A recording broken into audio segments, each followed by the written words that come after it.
Journalist is expected to be joining us shortly.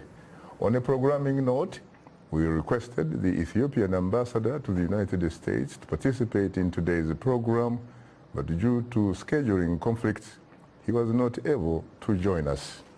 Well, I have to say, gentlemen, that I am profoundly honored and exceedingly humbled to have the opportunity to host the two of you on Straight Talk Africa. Thanks for having me, Shaka. This is the second time in 10 years that we are having this conversation? Well, in fact, I think the third time, probably. The third, is it? Oh, yeah, once on the phone. Except that the last time, of course, is very, very, very far back. Yeah.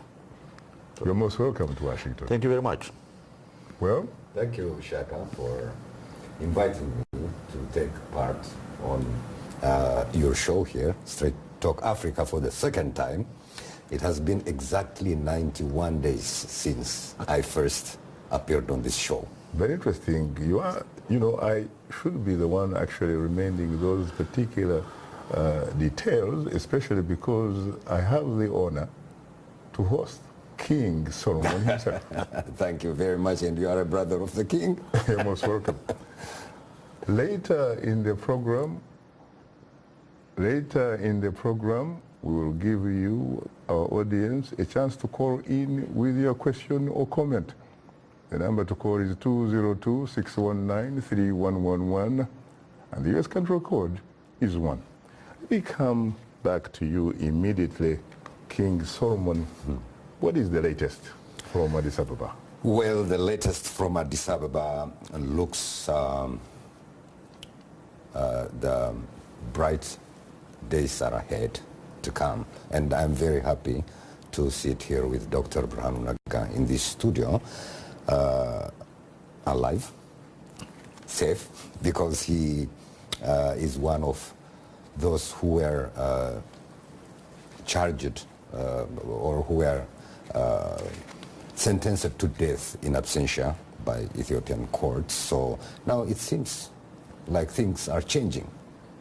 A lot has changed since that day, the first time I appeared on your show, Shaka. There is a new party leader in the country who by default became prime minister of the country.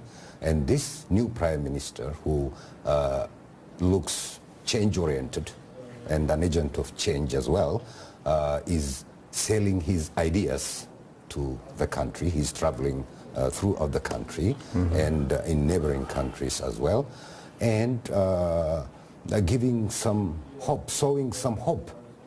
And these days, the country looks, like as a kettle that is cooling down. What makes him particularly different from the individual that he replaced? Because there are some people who actually say that after all, this is one dictator replacing another. I would like to give facts only. I don't want to give any comments or my personal opinion on this. But what about the facts on the ground? Yeah, the opposition and many out there criticize those governments for gripping power for years and years and dictate their own ideas only. Instead of serving the people, they rather run to govern by the rule of from up to down, from above to down. But this prime minister is promising to change that atmosphere now. He promised to widen the political space. He has been inviting the opposition parties to get back to the country and participate. Even he doesn't call the opposition parties opposition. He's calling them as alternative or competitive. Competitors? Yeah. Not enemies? Not enemies. He's not calling them even opposition, So is he pretty much reaching out to them? He's trying, from what we have been seeing since the day he was elected as the leader of his own party. Talk to us about what happened yesterday's ceremony, because there is something particularly big, I think, that actually happened. Yeah, yesterday was really one of the remarkable days in the last 27 years, we may say. Some 576 prisoners were released, and one of those prisoners was Andargaቸው, also known or called as Andy, a colleague of Dr. Brhanu Nagga, who was a Secretary General, a founder and Secretary General of Gumbot 7. And this Gumbot is a man, of course, who was essentially locked up back in 2014, correct? Exactly. He was abducted from Yemen, from Sana'a airport, and taken back to the country by Ethiopian security agents from there. And for some time even, nobody knew where he was. Now, what was the main reason why he was released, really? Because it looks like they say that the government says that it's because of, quote, unique circumstances. What does this mean?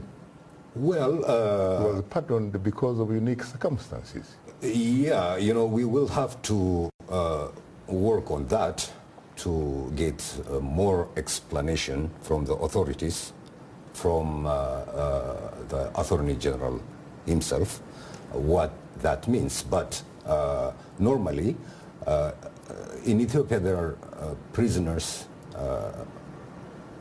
who are labeled as criminals, and there are prisoners who are labeled as prisoners of conscience by opposition parties or fighters for human rights.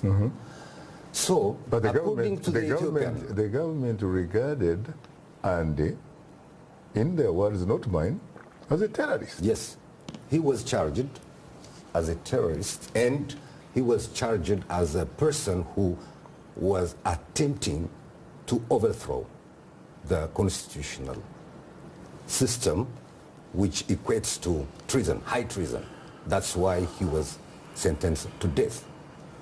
In this case, Andy or others were criminals by the definition of the government, by the definition of the law. That reminds me of South Africa during the apartheid. It used to look at the ANC as a terrorist organization. That's right. And therefore, people like, of course, the Madiba, Nelson Mandela, were terrorists. But when they released Nelson Mandela and unbanned the ANC and what have you, it was no longer, it ceased to be a terrorist organization. Does this mean, therefore, that this gentleman, Andy, right now, his association, for example, is it the Guinea-Boat 7? Does it mean that it is no longer a terrorist organization in the eyes of the authorities in Addis Ababa?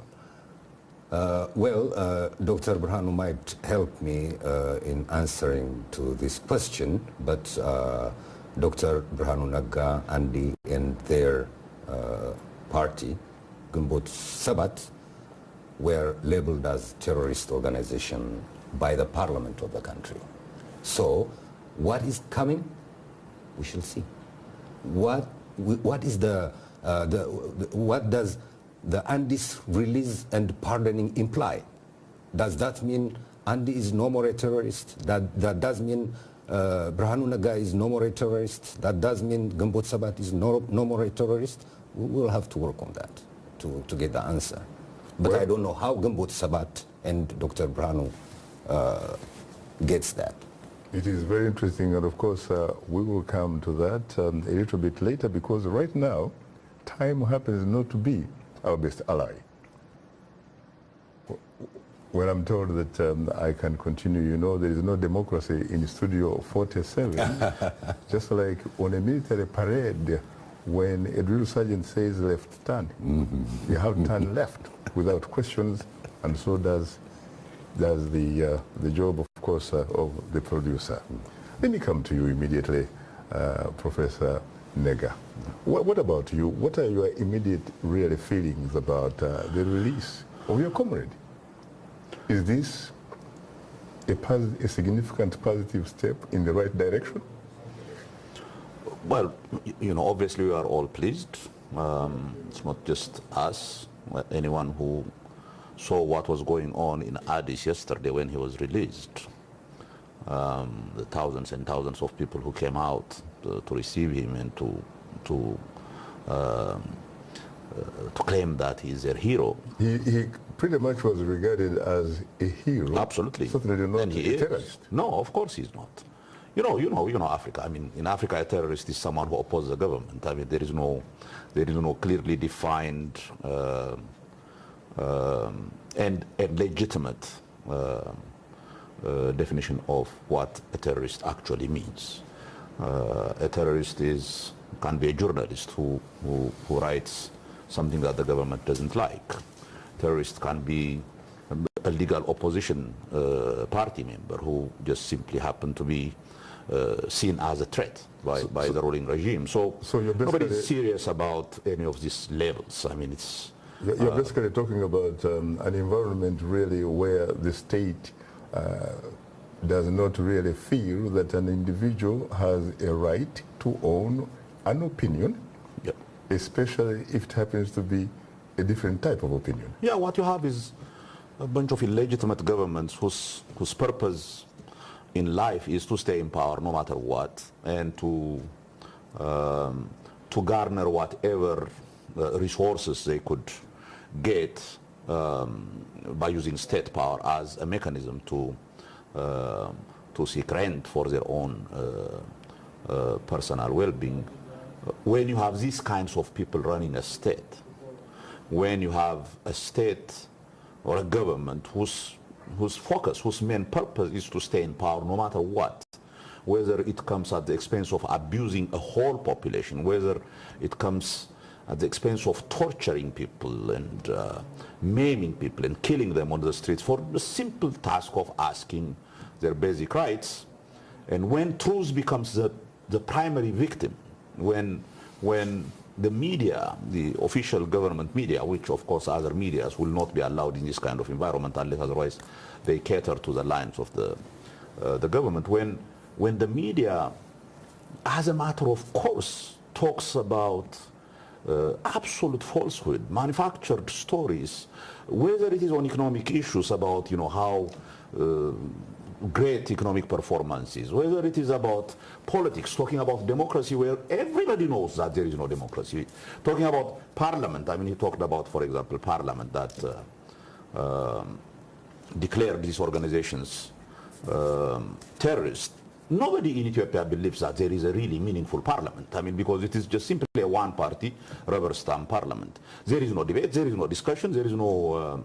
So in an environment of total, absolute totalitarian rule, the victim is not just the total population. The victim is truth. The victim is the way people think. The victim is independence of thought. These are states who claim to know what you think and to tell you what you should and you should not think. I think that is what has really turned this continent, the miserable continent of the world as we see it now. It is because, probably the most important resource of any society is its people. But what about some of their supporters who say, wait a minute, Professor Nega, these are some individuals, in their view, not mine, who happen to be uniquely gifted. Which in all the ruling regime? The leaders of some of these liberation groups and what have you. When you look at these liberation groups' manifesto, including, of course, the Tigray People's Liberation Front, you will see that they claim to be fighting for socio-economic justice for everybody.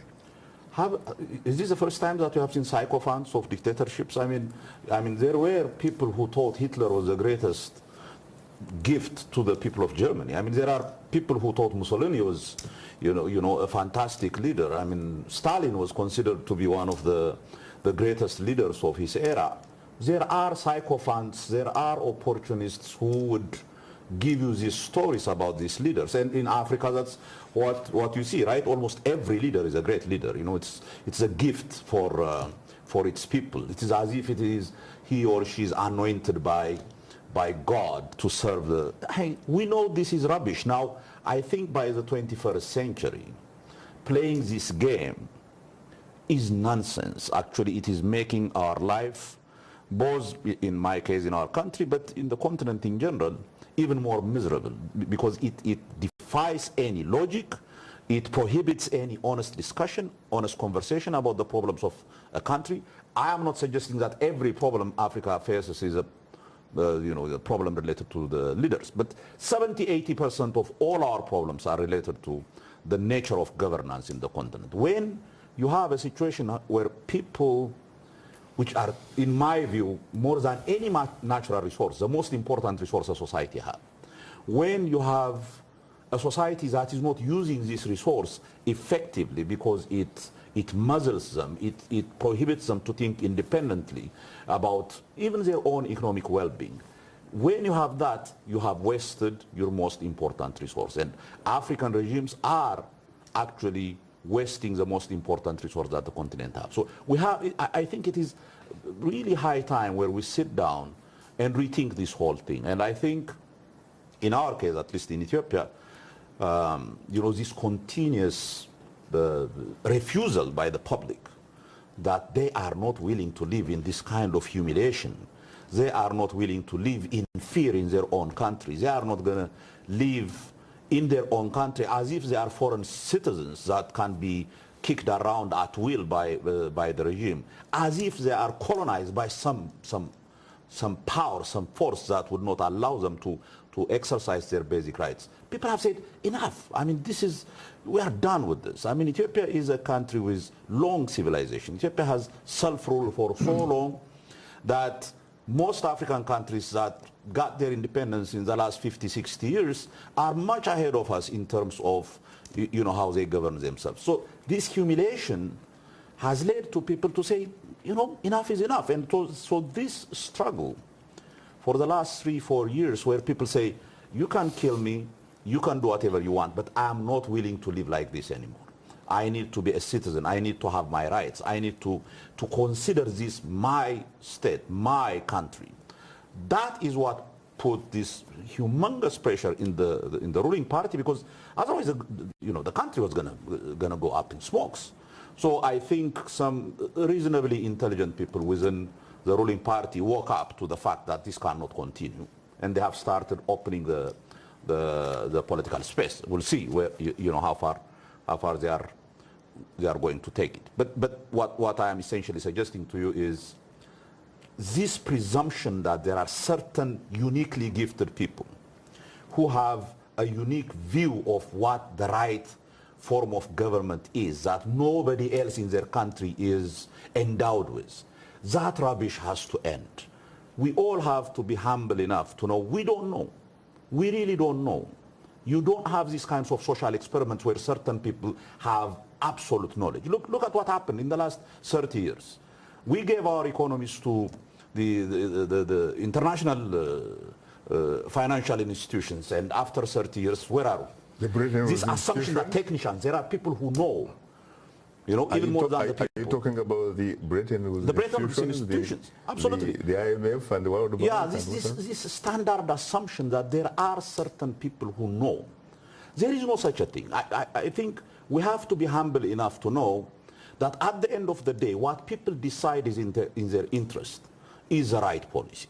Yes, we have to debate. Yes, we have to negotiate. Yes, we have to explain to the public what would be the best policy in relation to their own interest.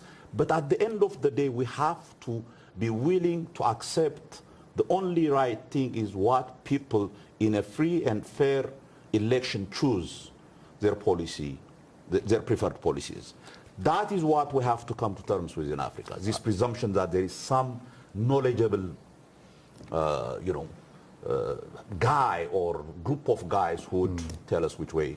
I know that the last time you were very critical of the former Ethiopian Prime Minister Haile Mariam Desalegn, you said that he did not actually have real power because he was not a member of the TPLF, nor was he, in fact, a member of their military. What about Abiy Ahmed?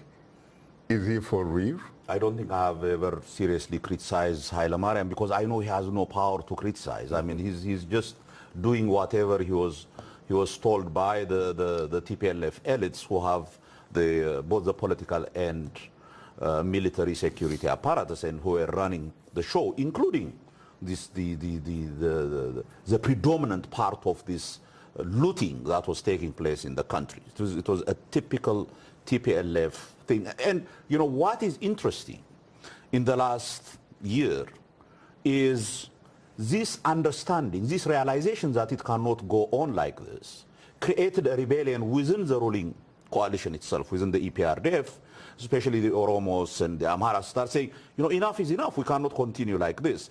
So when they decided that we have to change course, of course they met this resistance within the ruling party, and there was quite a bit of struggle within them, and they won.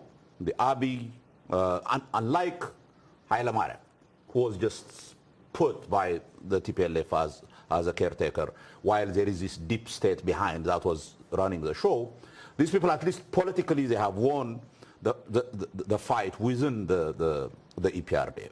And they have said, we need to change complete course. So they are much more empowered politically than Haile Mariam ever was. And apparently they also have the rank and file in the military. Look, 70% of the Ethiopian army is composed of Tigrayans and Oromos and Amharas. And any attempt to push this military to, you know, to wage any kind of counter-revolution is going to be a very, very dangerous enterprise. So you really think that Prime Minister Ahmed is for real? I believe, let me put it this way. The degree to which these reform-minded people who are coming within the party are willing to go all the way in terms of the democratization process, the degree to which they are committed to that is not yet clear because we haven't seen any meaningful practical steps. Very clearly, they are real in terms of beating the TPLF and that hegemony. And I think they have succeeded to a certain degree, although there are still pockets within the state that are still dominated by them. Last time you had problems with, of course, the state of emergency. You actually said that it wasn't really a state of emergency. It was simply an opportunity for the military to take over. Do you still believe that we are actually looking at a military government in Addis Ababa?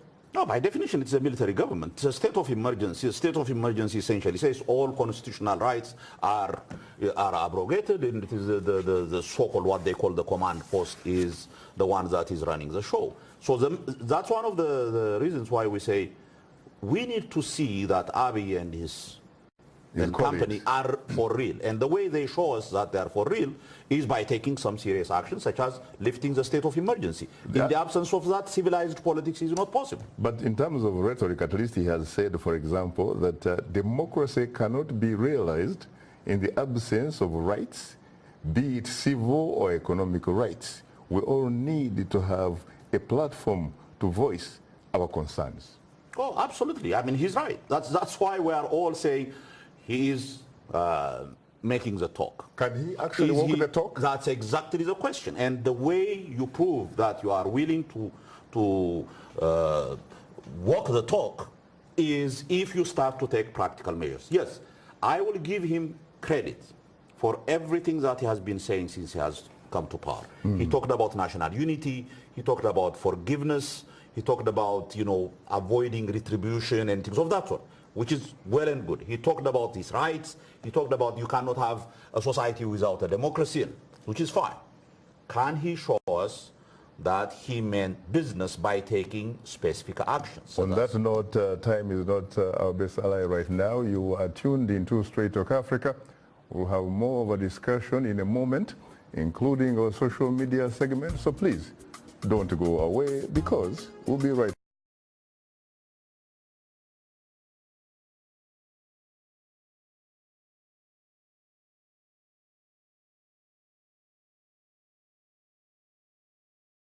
back with you.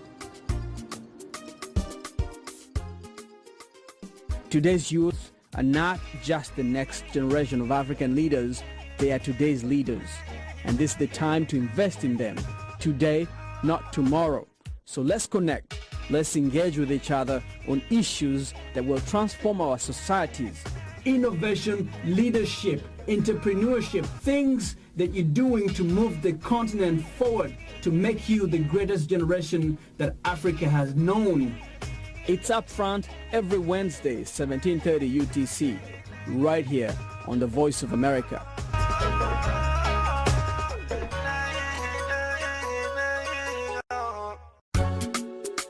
This is Straight Talk Africa on the Voice of America. Call us now with your questions and comments.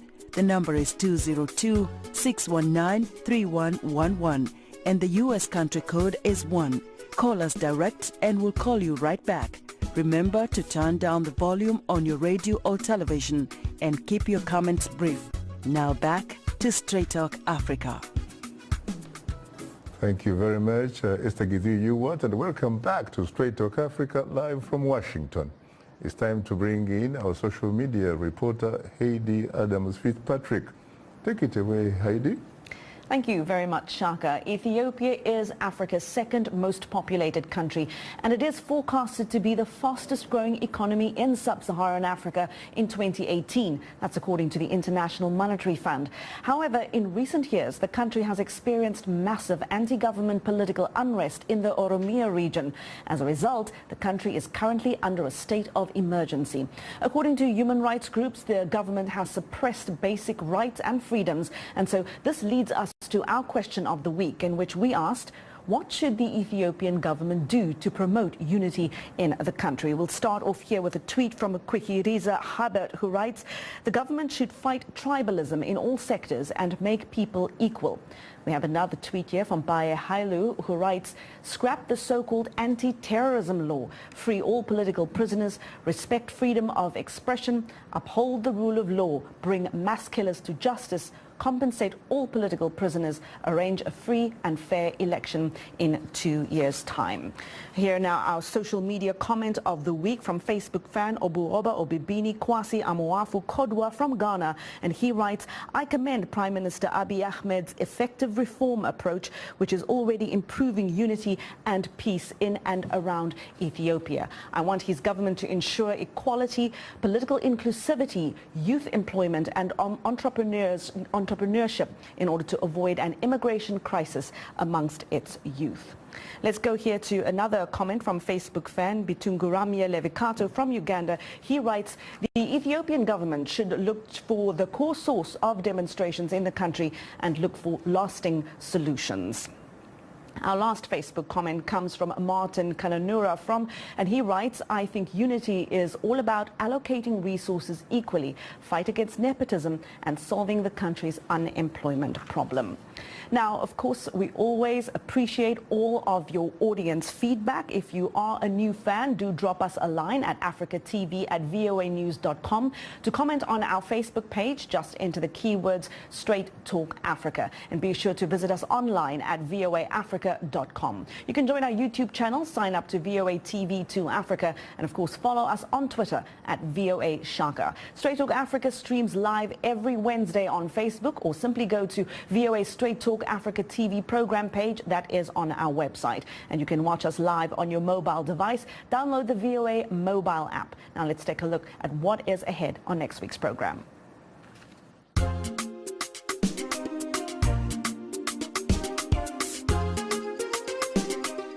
On the next Straight Talk Africa, we look at the heroic rescue of a child by a migrant from Mali and examine the forces that pushed him out of Africa and into Europe. At least 1 million sub-Saharan Africans moved to Europe since 2010, and the flow continues. What are the factors that propel people to leave their country? And why is Europe such an alluring destination? In search of a better future on the next Straight Talk Africa. And that is all for today's social media segment. Shaka, you and your guests, of course, have a lot of social media comments to discuss, so I'm going to hand it back to you. Thanks, Heidi. And our topic, of course, for today is a discussion and analysis on the challenges and opportunities regarding the political transition in Ethiopia. And our distinguished guests are Solomon Abate, VOA's Horn of Africa reporter, and Professor Burhan Nega, chairman of the Patriotic Green Board 7, and Skida Nega, an Ethiopian independent journalist, was expected to join us, but he has not yet showed up. On a programming note, we requested the Ethiopian ambassador to the United States to participate in today's program, but due to scheduling conflicts, he was not able to join us. Well, I have to say again that I am profoundly honored and exceedingly humbled to have the opportunity to host the two of you on Straight Talk Africa. Thank you, Shaka, as always. You're most welcome. And I have to say, I have to go to the lifeline of the show, which are the telephone callers, and I've just learned that we do have Ambassador Herman Cohen. Ambassador Herman Cohen himself is a former U.S. Assistant Secretary of State for African Affairs. He also, by the way, had a very, very key role to play back in 1991. And he probably has some very interesting ideas, especially to tell us how to get away from where we are right now. Good afternoon, Ambassador Cohen. Good afternoon, Shaka. How are you? How have you been? It's a very long time since you came on the show. I'm feeling fine, thank you. I'm enjoying everything so far. I like that. What is your question or comment? Well, my comment is that we should take note of two things that happened in the last year. One, the angry people started to attack foreign investments in Ethiopia. That meant that Ethiopia stopped being an interesting destination for foreign investors. This is unfortunate because Ethiopia normally is one of the most interesting places for foreign investors. Secondly, the American embassy in Addis started to become very critical. This is very unusual. Ambassador Cohen, do you have your television set on? The set is on. Yes, I'm talking on my phone. Do you have your television set on? Yes. Yes, because if you do, please, could you turn it off? Okay, I will do that. Or the computer, because we are basically getting feedback on the line. Okay, I will do that. How do I do that? It seems to be more of another technical problem. In the meantime, let me come back to you. Looks better. Talk to me now. What about the evidence that you are getting on the ground? How are the ordinary people feeling, other than the fact that each time some of these prisoners are released, you see celebrations around? Yeah. There are thousands of prisoners released over the past 3 months, in fact, including the ones who were released yesterday. So, as we said earlier, there is hope on the ground. There is a research report done by a non-governmental organization based in Ethiopia, which is called WAAS International, and it gauged, the feeling of the people recently, and 84%, according to that report, 84% of Ethiopians have a positive thinking about the new prime minister, and about 88% are very much optimistic that it will bring about change. Afrobarometer? It's not Afrobarometer. Afrobarometer is a little bigger and a different organization, but this one is just an organization that conducts census and research. People are very optimistic.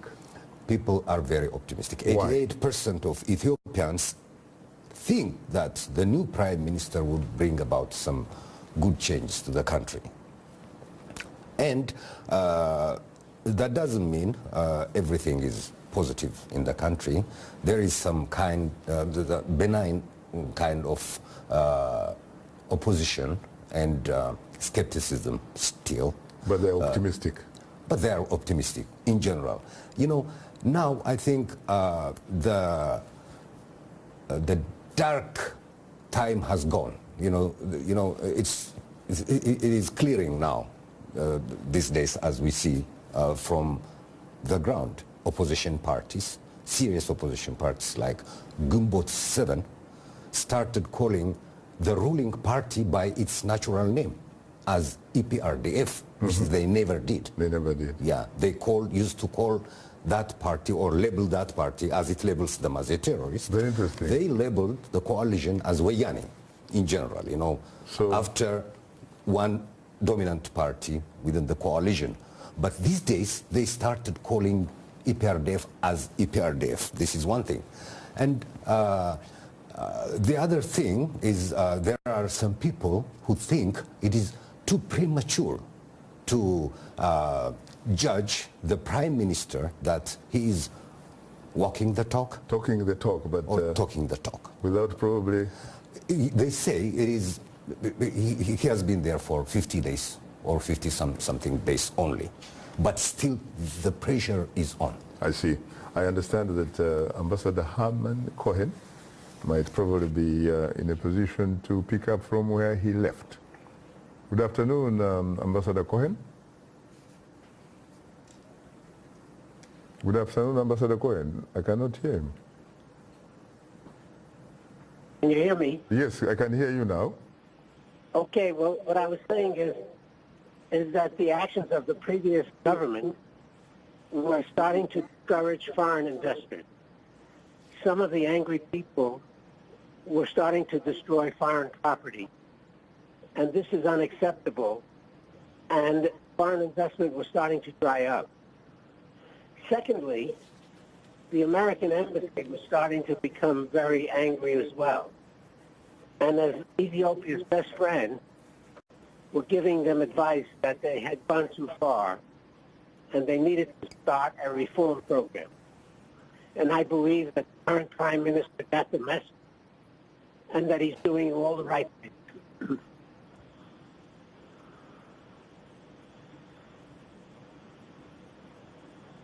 So I am optimistic. I cannot... The line is breaking. Yeah, I think this... So I think he's expressing his optimism by the situation. Yes, I am. Yeah. I have here one... Are you done, Ambassador? Yes, I am. I see.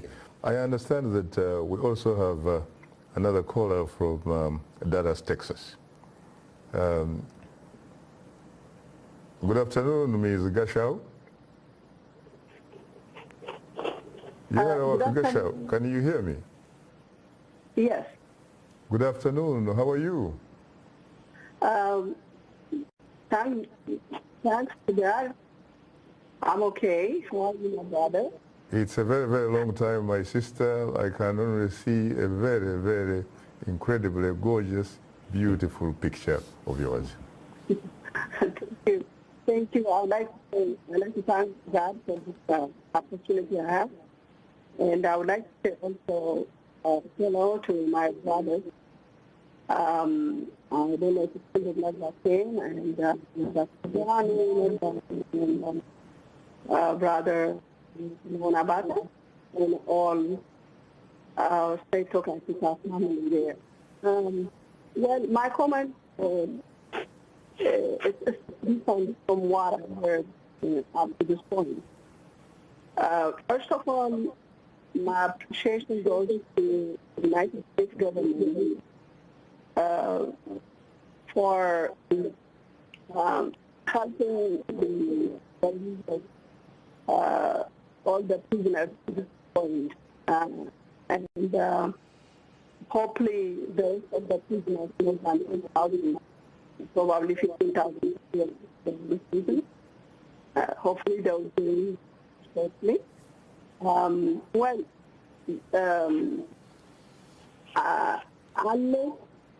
by the way, there's echo anyway. I don't know. I hear my.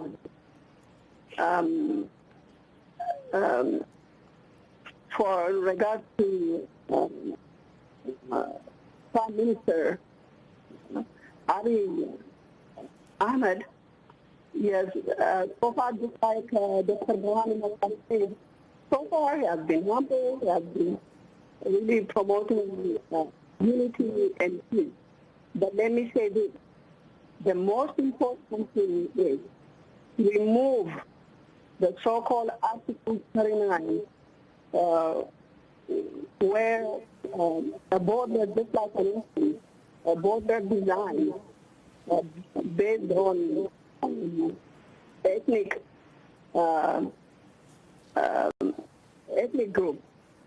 So no matter what, trying to say in terms of peace and reform, unless that based on the ethnic, the ethnic apartheid is removed, there will not be any change. All change that we see in Ethiopia, the political parties did, like Orange Party Ethiopia, or the Democracy Front, whatever they call it. All that we need to watch. It's not really about the group. This group don't really believe, and they don't want the segregation, the Article 39 to be removed. They don't want the Article 39 to be abolished. I see. So until then, we need to organize ourselves. We have friends. The United States of America is the friend of the African continent as well as Ethiopians. But we must be organized ourselves in order to be successful. So thank you very much. Thank you very much, Yeroko Gashaw. I think that your point is well taken. We gather that we do have another telephone caller from the Republic of Ghana. Good evening, Tafa. You're most welcome to Straight Talk Africa. Hello, good evening, Shaka. How are you? By grace of Allah, I'm doing well. It is incredible that the telephone line from Accra is much better than the one from Washington and Dallas. Yes, Shaka, we are doing well in the nation here. And let me use your platform also to wish all the Muslims across Africa who are watching you, listening to your wonderful program. Wish this fasting Mubarak. Shaka, the issue of, I have two quick questions about the issue regarding the Ethiopia. First and foremost, I have to congratulate the young leader. But my question is that, Shaka, can he able to transform or take some of the chunk of the resources that few elite of Ethiopians who are enjoying, and the majority who are not getting from that kind of resources. So I want to know whether we have that seed to buy to able to help them economically, because we are talking about unity, uniting the people. You cannot unite the people when the majority sit down, so few people alone enjoying national state. So how is he going to make sure that the majority of Ethiopians who fought hard for him to come to power also get some of the resources that few elite of Ethiopians are enjoying? That is my question. Thank you very much, Kaka. You're most welcome. You're most welcome. It's been a long time, of course, since I heard your beautiful voice all the way from the land of the Osajafo. Let me come to you, Professor Nega, immediately. You have heard, of course, what Ambassador Cohen said, what Ms. Gashaw said, and Tafa. What is your reaction to that? Well, my reaction is brief. I think Ambassador Cohen knows very well. I mean, he was very, very optimistic in 1991 also when the change took place. 1991, right? He chaired. We had, you know, Ethiopia is one of those unique African countries that had two revolutions in 50 years, two fundamental revolutions. Both of them started with a very hopeful expectation about the future. Both of them were disappointing even compared to the past. We have destroyed the basic fabric of the society in the name of whether it is radical revolution or, you know, the typical Stalinist ethnic dispensation that this new regime came. You know, in 1991, Mallas and his group not only legalized, but it legitimized ethnic-based politics. The only country in the continent who openly advocated and accepted ethnicity as a base of national politics. Almost borrowing really a leaf from apartheid South Africa. Yeah, exactly. So, the Bantustan so model. we have started with hopeful movements, very radical movements, 74, 91, and our hopes were dashed. So I'm just saying to Ambassador Cohen, we need to get there before we become very excited. In fact, that's why we're saying what we need to do is learn from these lessons of these past two revolutions. Make sure we don't repeat those mistakes. Make sure that nobody knows for a society more than the free decision of the people. Let's make sure that the institutions necessary to dispense this kind of democratic politics are there before we become too hopeful. Yes, you know, as I said, you know, there are a number of positive things that Abiy is doing. We hope he has learned from the past revolutions. We hope he has learned from not just Abiy, Lemma, and the whole crew of reformists, that they have learned that there is no a priori knowledge about what is the best thing in society. What about U.S. policy? I mean, you can go beyond Ambassador Herman Cohen. I mean, you remember that during the Clinton administration, Meles Zenawi was identified as one of those who happened to be, at least in their foreign policy, the beacon of hope for African democracy. Not only They were that, considered not as new blood. Not only the new leaders, The new breed of African Kagame, leaders. Museveni, but not only that. You have to understand that when you talk about U.S. foreign policy, you don't know which U.S. foreign policy you are talking about, at what time, which administration, on the basis of what. I mean, we all know about Obama. We lived in the United States. Here is Obama, who would go to Addis Ababa and declare the government a democratically elected government when everybody in the world, including him, because knows that it is not. Because his national security advisor, Dr. Susan Wright, had characterized Ethiopian democracy as 100% democratic. No, but she was laughing when she said it was 100% democratic. So what? It is, I mean, to a certain degree, what all this is showing me is I don't know whether they really believe we deserve democracy as Africans. I really am not sure sometimes whether they really believe that we are as human as they are, that we have all these needs of freedom and respect for our rights, the way they fight for their own.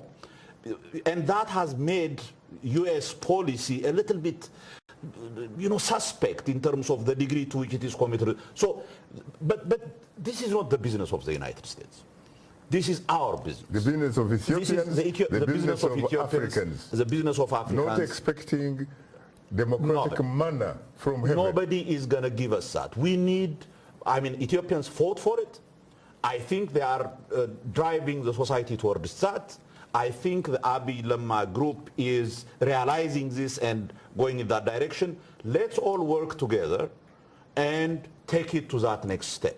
Let's make sure that there is no government who a priori knows what people want without actually getting feedback from the public. And the way you get feedback from the public is through the process of election. Now, if we go there... Elections which are credible elections. Yeah, credible, not selections. Free, no. Free and fair election, and as a package. I'm not talking about just elections. I'm talking about the whole package. Basic human rights, independence of the judiciary, independence of the media, the security apparatus being independent of any political. There is a package. You know, you don't need to reinvent the wheel on this. We all know what they are. If we put that on the ground, then civilized our discourse in such a way that we are not looking for the worst aspect of each other, but that we have a mission as a continent, as a country, to get beyond all these terrible situations that we have found ourselves in. We can get there. We are thinking people. It should not be difficult. So you really haven't changed your mind. The last time you said that the problem of Ethiopia was essentially TPLF and the regime. And the ideology that they brought to this assumption that they know it all. So what is the way forward? What is the way forward? Because last time you talked about a national dialogue. And this is an idea, by the way, that is also embraced by Ms. Yeherawak Gashau. No, this is exactly what we have been calling for. If this historical moment is about establishing a meaningful political order for the future of the country, it needs a buy-in from the different political forces. We need to agree on what the rules of the game are. We need to have a dialogue at the national level. Here are the rules of the game. This is by these rules that we all play equally. But what sort of national dialogue are you talking about? Are you talking about the type that has sovereign status, like the one that happened in Benin back in 1991 under dictator Matthew Karekou? No. We are talking about bringing all the different political organizations, those who have raised arms to fight against injustice in that country and to fight for democracy, those who are political organizations inside the country, civic society organizations. Let's have a dialogue about what would be the best political arrangement for our future, collectively, so that we have basic understanding about what the rules of the game would be in the future, and we all play by it. Unless otherwise you have a buy-in. Insofar as people feel that they are marginalized, they are not in the table, then you are going to have a problem. You know, at the end of the day, election is about credibility. At the end of the day, democracy is about credibility. People have to feel, even the losers of an election have to feel at least the process was fair and reasonable. They have to feel as if, in fact, they have a sort of ownership. Absolutely. Yeah. That's why we say there is an important need for dialogue. 30 seconds. Okay, just I have one brief question to Dr. Brhanu. You know, in spite of the fact that we mentioned some of the problems, and there are some others we didn't mention here, starting from corruption, release of prisoners, abolishing the state of emergency and repressive laws, you sounded supportive of the Prime Minister. Is not your best ally? Really? So can I pose my question to him, or where? Time happens not to be our best ally, because again, like I said, I'll respond to him in private when we leave in Studio 47. You can only have or enjoy democracy as long as the producer is on your side. Well, yeah. On that note, our distinguished guests are Solomon Abate, Professor Burhan Nega, and Skinder Nega did not show up. Thanks to our affiliate stations, along with our viewers and listeners. For many of our Voice of America radio affiliates, Learning English is coming up next, and tomorrow morning is Daybreak Africa with James Abate. On behalf of the Voice of America, thanks for tuning into Straight Talk Africa. In the meantime, we get better, not bitter Ethiopia. And please remember to keep the African hopes alive.